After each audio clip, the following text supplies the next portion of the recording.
Sometimes there are connections between books. They have this thematic tissue, which is how history is told or not told. Why do some stories get remembered? Why do they become part of our national consciousness and some don't?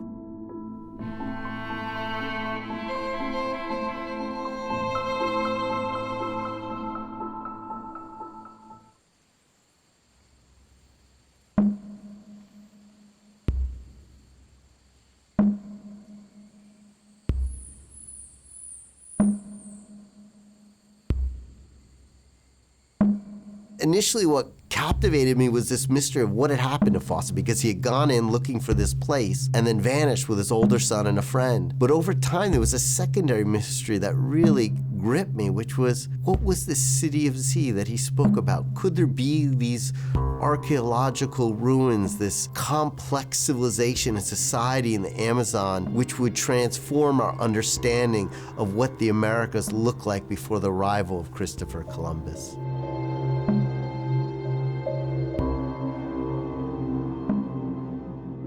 Lost City of Z really has a funny origin story, because I was actually doing research for the world's greatest Sherlock Holmes scholar. And when I was doing that research about Sherlock Holmes, I was reading everything about Conan Doyle, the author of the Sherlock Holmes series.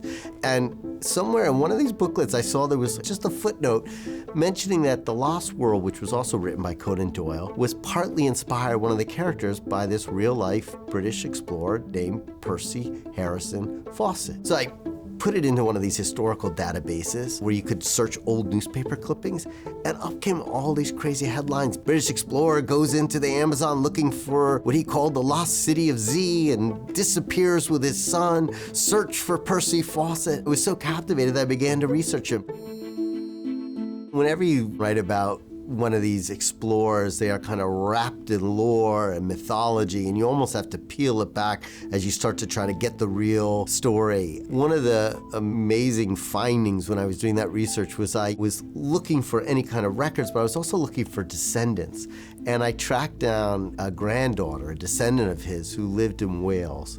And I remember going to her house, and I showed up and I said, I'm doing research on Fawcett. I want to know more about who this fabled figure is. And she led me into this back room in her house. I'll never forget this.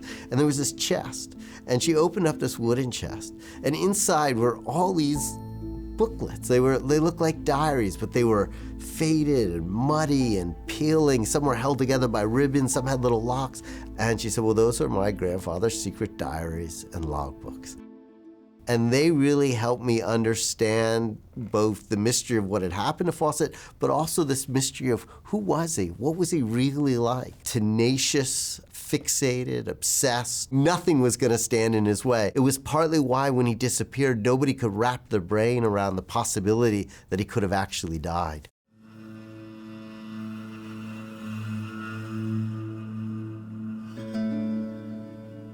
After Fawcett disappeared, people became obsessed. It filtered into poetry and novels and this kind of mythology about him. But when I had made that visit to his granddaughter's house and I began to look through these diaries, one of the things he included in there was the route he had taken, which he'd always been very secretive of it.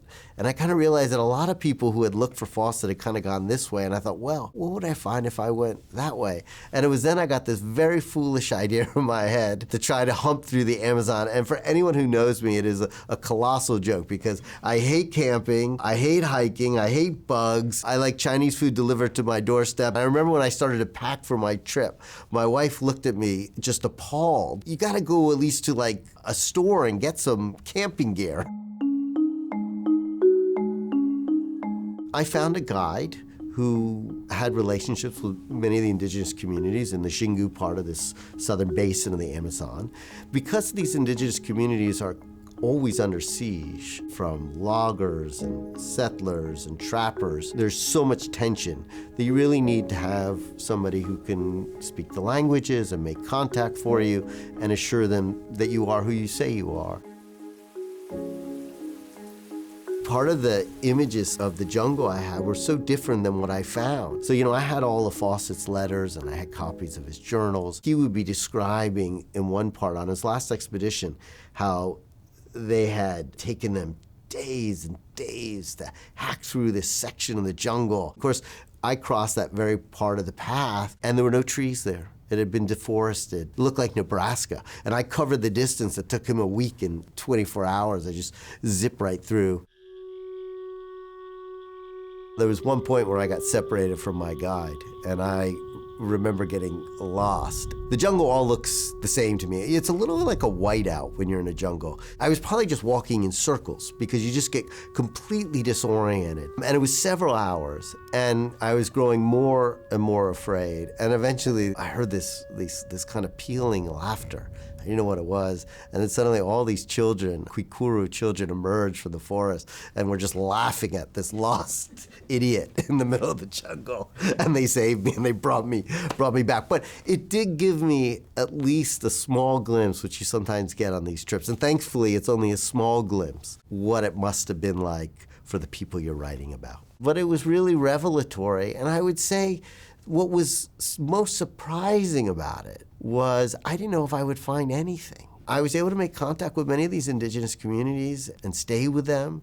And some of them had oral histories about Fawcett because they were among the first white people they'd ever seen. And I knew it was authentic because it had details in it, including that Fawcett, I remember, played this little musical instrument. That had never been public. I only knew that from his letters that he carried with him like a little recorder. And that was in the oral history. And it had clues to what had happened to him. So I was really surprised. I remember in one of the communities, I got to the Bakari community, and everyone when I got there said, "Oh, you gotta meet this one woman." But she must have been about 100 years old. She remembered seeing Fawcett come through when she was just a little girl and share with me details. And then, of course, the most surprising thing of all was when I got to the Kwikuru community. And there was this archaeologist there and the Kwikuru chief. And at one point, they took me out to where there was this moat. I said, "Well, what's that?" He said, "Well, you're standing on an ancient settlement." There was pottery that dated back. There was evidence that they had built a bridge, that these communities were connected, that they had roads that were often built at right angles.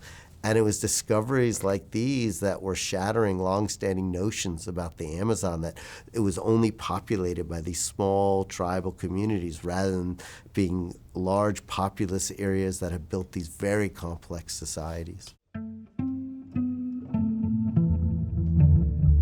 That view was also deeply colored and infused by prejudice over centuries, that somehow the indigenous people were not capable. And it was also partly shaped by the fact that when modern archaeologists or anthropologists or explorers would come into the Amazon, they wouldn't see these large populations. What they failed to understand is how disease had annihilated so many of the indigenous people in the area. And this was the prejudice, and you could see it running through a lot of my books. I mean, you see it in different ways in Killers of the Flower Moon, but somehow these prejudice or stereotypes of indigenous people that was coloring and distorting the reality that existed.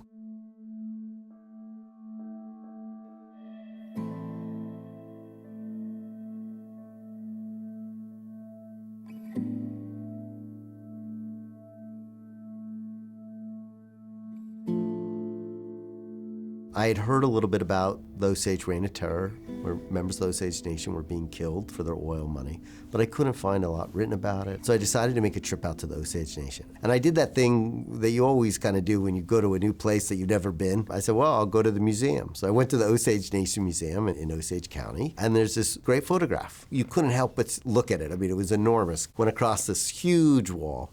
It was taken in 1924. It showed members of the Osage Nation along with white settlers. Part of the photograph was missing from the side. I could tell it was missing. And I was meeting the museum director then for the first time. Her name was Catherine Redcorn. And I said to her, well, why is that part of that photograph missing? And she said, well, it contained this figure so frightening, they had removed it at the museum. And then she pointed to the missing panel and she said, the devil was standing right there.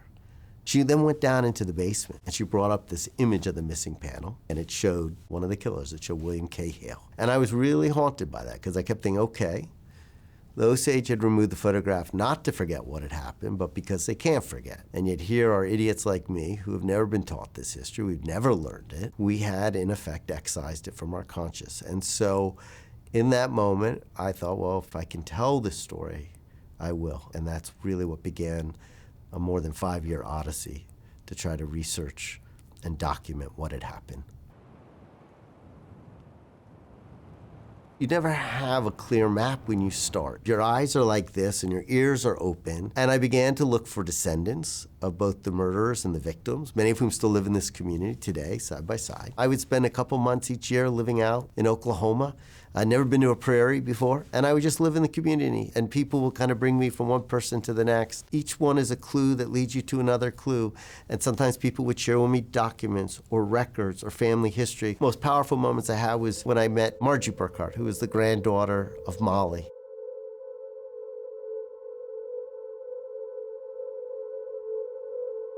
She took me out to the graveyard where so many of her relatives who were killed are buried.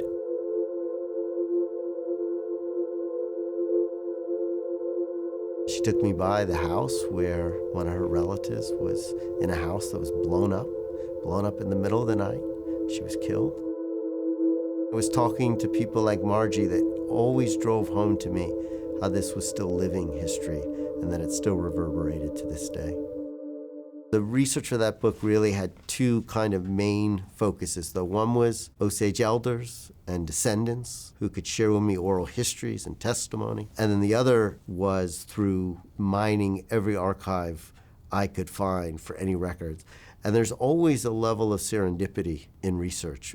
You can't have a clear map because you don't often know exactly what you'll find. Sometimes the registers of what is listed in an archive is not always precise, especially with records that no one's really looking at. I remember I was going through in this archive again in Fort Worth, Texas, which is this branch of the National Archives. It looks like something out of Raiders of the Lost Ark where you would stick the Last Covenant. It's absolutely huge. And I saw these papers, they were kind of loose. And I noticed it was testimony. I started seeing all these names of people I knew related to this history. And I suddenly realized it was the secret grand jury testimony.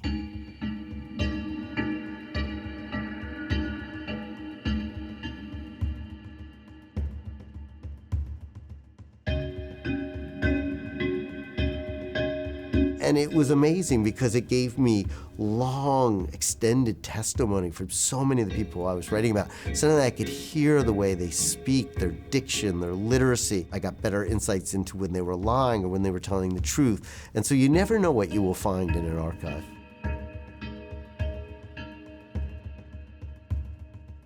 The reason this history was erased was because the people who had the means often to tell these stories in books and newspapers and history, after paying some attention to it, just kind of let it, moved it aside.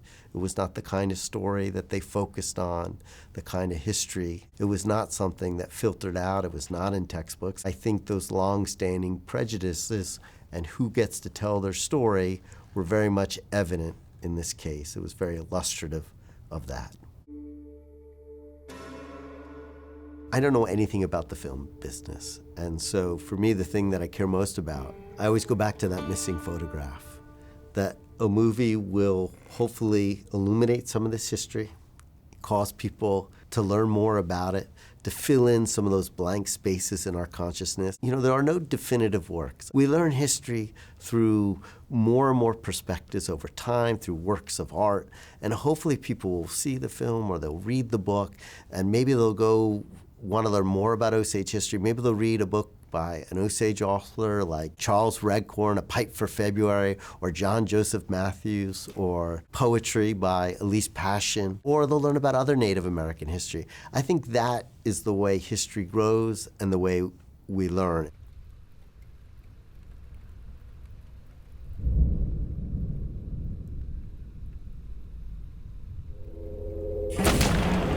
I realized after I finished this old archaic journal that it really was a tale of one of the more extraordinary sagas of survival and mayhem that I had ever come across.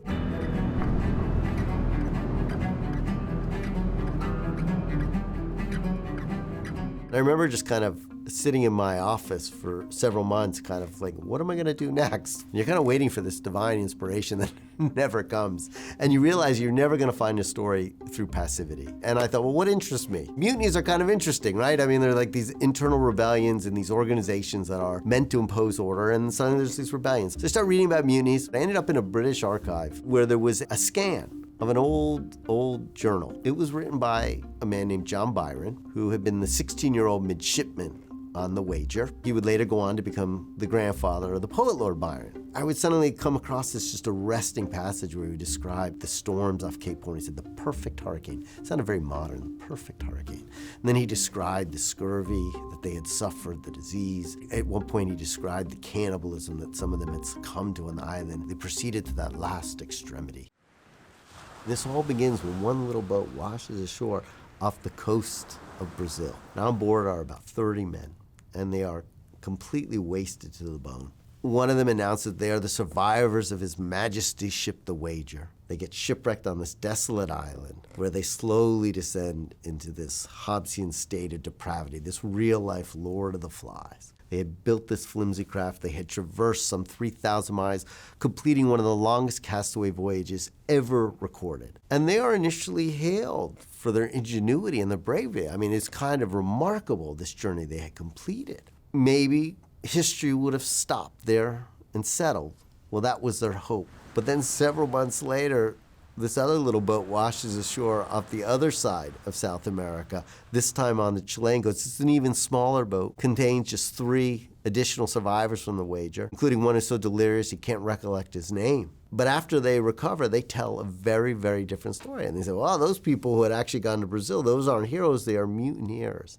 And so suddenly you have these 2 competing versions of history. They were summoned to face a court-martial for the alleged crimes they had done on the island. And so they all begin to kind of publish or release their accounts or give testimony. After waging this war against the elements, they're waging this war over the truth. There were even allegations of fake journals. And then I would come home and I would turn on the news or read the newspaper and I'd hear our own wars over the truth and alternative facts and fake news. But one of the real challenges was, as I dug into the archives, is I had these competing versions and they're written in the 18th century and nobody's alive. So it's not like I can go and question you or test your conflicting accounts or say, yeah, is this true? Or, I have no witnesses other than these accounts that are written. As a historian, you are trapped. Your fate as a historian is determined by your sources.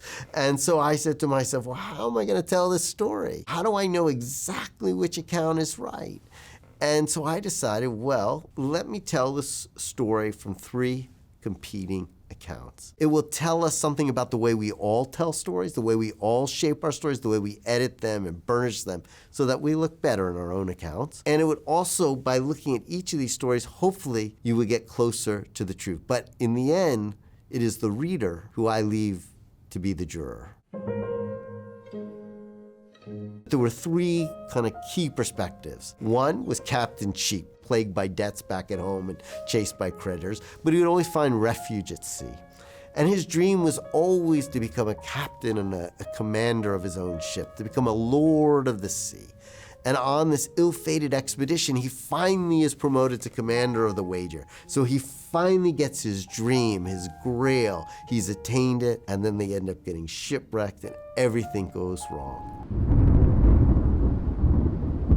The other perspective was told from this gunner, John Bulkley, another great name. He was, in many ways, the most skilled seaman, but because of where he was born in those days, because of class structure, he knew he could never rise to become a commander of his own ship. And then when he is on the island, the question would arise in this kind of democracy of suffering. Could he suddenly begin to emerge and become a commander at last in his own right? And then the third perspective was that original journal I found, which was by John Byron. And John Byron was great because you had these kind of 2 titanic personalities in Bulkley and Cheap.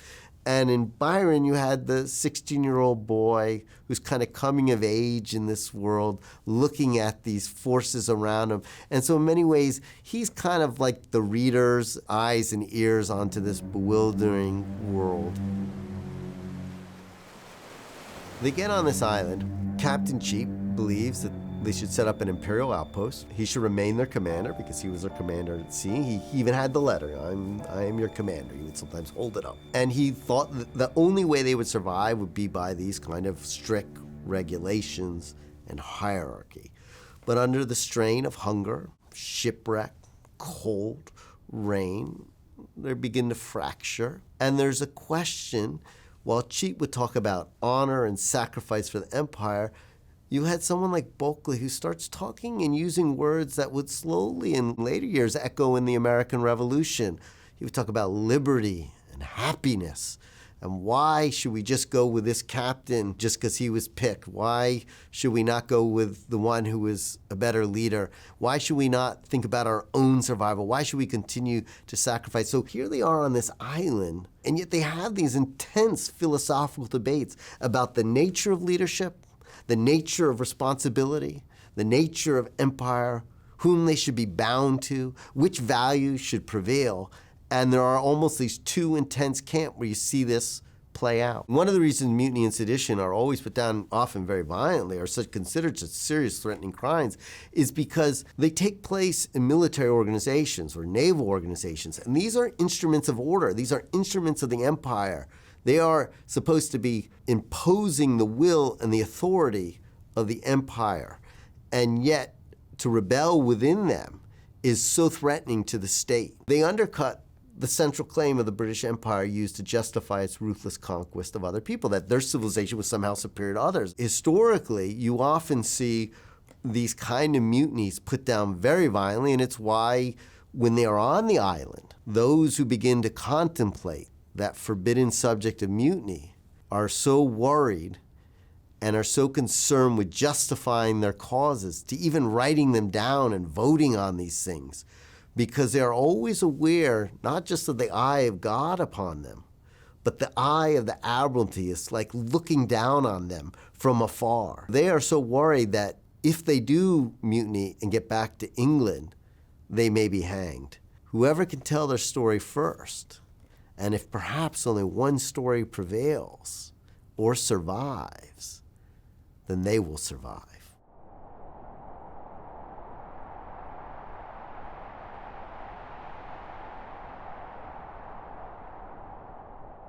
I don't think I'd ever felt so close to one person's consciousness as when I was writing about Worsley. The funny thing about being a historian or a journalist is that you're always an external observer, and your goal is to get as close to somebody else's consciousness as you can, but you can never get it inside it.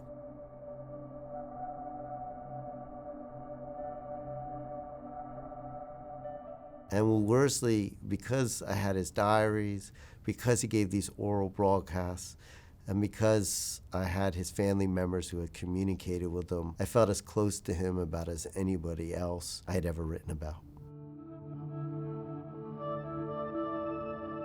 I had learned that he was attempting to walk across Antarctica in the footsteps of his hero, Ernest Shackleton. He would do these radio broadcasts on his expedition, and you could hear him, the wind blowing in his tent, narrating his journey. It's -7 Celsius only, and no wind. It's just the best place on earth right now. And it just captivated me. I was interested in the fact that he was so deeply obsessed. I was interested in his connection to Ernest Shackleton, who in many ways is considered one of our greatest leaders. Worsley had this personal connection to Shackleton. He had his own relative, Frank Worsley, had been with Shackleton on his famous ill-fated endurance expedition when his ship had become frozen in ice and everything had gone to disaster. Shackleton managed to get all his people back alive. I think the thing about Shackleton that was always interesting to me, and I think interested Worsley, is dealing with failure, because he had set himself goals that he didn't achieve. But within those expeditions, he proved himself this masterful leader, a master of organization. He would somehow stir his people and figure out ways to get them back alive. Worsley was somebody who had been in the military, saw himself as a leader, so I think he tried to learn from Shackleton, learn those concepts. He tried to apply them when he was in the military. You know, Shackleton was somebody who was really interesting. He would ally rigid strictures of hierarchy. He would work with his people, he would feed with his people, he would get his own hands dirty. He didn't have that separation. One of his earlier expeditions, he was trying to reach the South Pole, and he got very, very close. And he could have reached it and become the first person, but he knew that if he went there, the chances are he and his men would not survive the return journey. And he turned back. He had to grapple with that thing which I think all humans have to grapple with, and is often very painful, which is failure, and how do you deal with it, and what do you make of it? When I first wrote the text, I didn't always think of Antarctica as a real place. I mean, it was almost a place where this psychological drama was playing out. I mean, it was just this kind of blank space. And I remember when I first wrote it, I showed it to an editor, and the editor was like, "What is this place?" you gotta. And I realized that, like, even though I had been spending all this time and looking at these photographs, it was just this kind of blanked, whited out space that I didn't actually really understand the geography. And then the more I dug into the geography, the more it blew me away, including the fact that Antarctica is a desert. With polar exploration, it's complete deprivation. There's nothing living. And so part of it is staying sane among that deprivation. And the dangers are innumerable. I mean, the most obvious one is just simply the cold. If you get wet, you die. That's what Worsley was taught. You get wet, you die. You better change. That is a huge danger. The other thing is they're burning so many calories too when they would walk. You may just suddenly put your pole into the ice and step, and it might give way, and it might be a chasm, and you suddenly just plunge through, and you would plunge to your death. Knowing the ice, being able to read the ice is key to your survival. But one of the greatest dangers is how to live with deprivation, how to live with such sensory deprivation. I remember I reached out to his family, to Joanna Worsley, his wife, and I asked if they might be willing to talk to me. And I realized this was a really complex love story. It was about one man's love for Shackleton in Antarctica, but also his love for his family, and also the realistic consequences that can come out of these expeditions, and the very dire consequences in many cases.